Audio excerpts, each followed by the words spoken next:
pengungkapan bom Bali ini betul-betul saya gunakan teori-teori yang selalu saya katakan scientific crime investigation.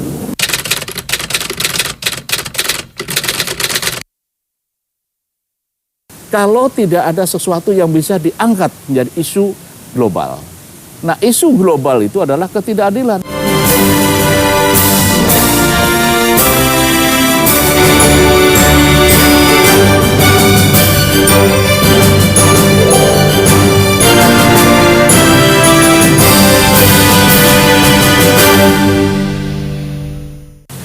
Selamat berjumpa dalam program Tokoh Kita. Pemirsa, Tokoh Kita kali ini adalah mantan Kapolri tahun 2001 hingga 2005, Bapak Dai Bahtiar.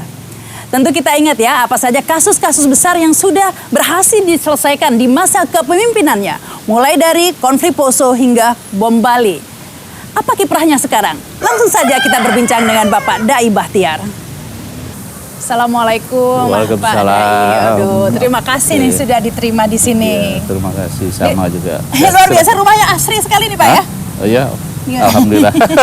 Jadi ngerasa nggak di Jakarta begitu Pak ya? Ini cocok untuk santai gitu.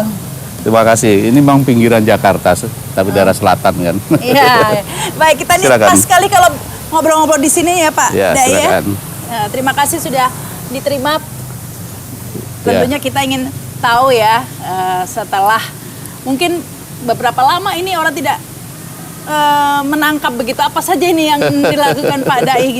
Karena dulu kan kalau kita tahu, ingat dengan Pak Dai Bahtiar ini menjadi Kapolri tahun 2001 hingga 2005, ingatannya langsung bom Bali begitu biasanya. Tapi sekarang apa Pak ini Pak aktivitasnya?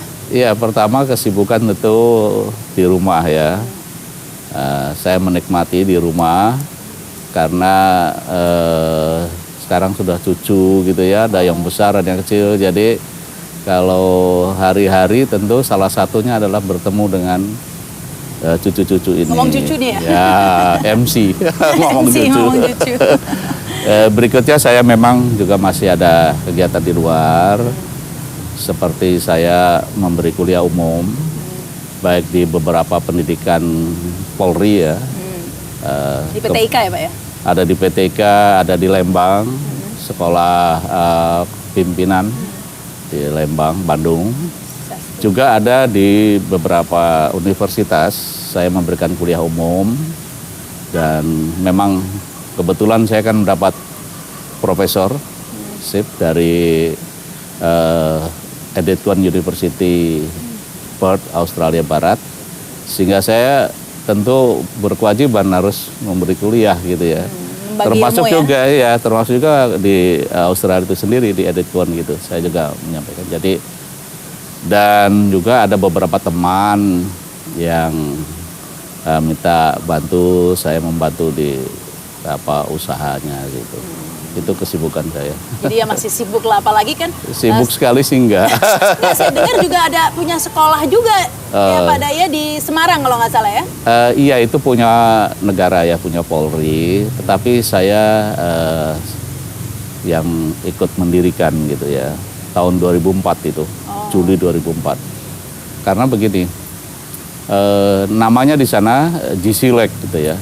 GCLEC apa? GCLEC. Apa itu artinya? Itu singkatan dari Jakarta Law Enforcement Cooperation Center. Jakarta gitu.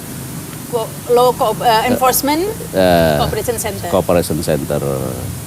Yang sering orang bertanya, kok namanya Jakarta, tapi kok tempatnya di Semarang Akpol. Memang ini kan ide atau gagasannya itu waktu itu saya sampaikan kepada kolega saya dari AFP, Australian Federal Police gitu, yang kebetulan kita punya pengalaman di dalam menangani bom Bali yang tadi Anda sebutkan itu gitu. Dan saya pikir pengalaman sangat menarik. Karena apa? Penanganan bom Bali ini dapat apresiasi berbagai kolega di dunia internasional ya, terutama dari Interpol. Mengapa?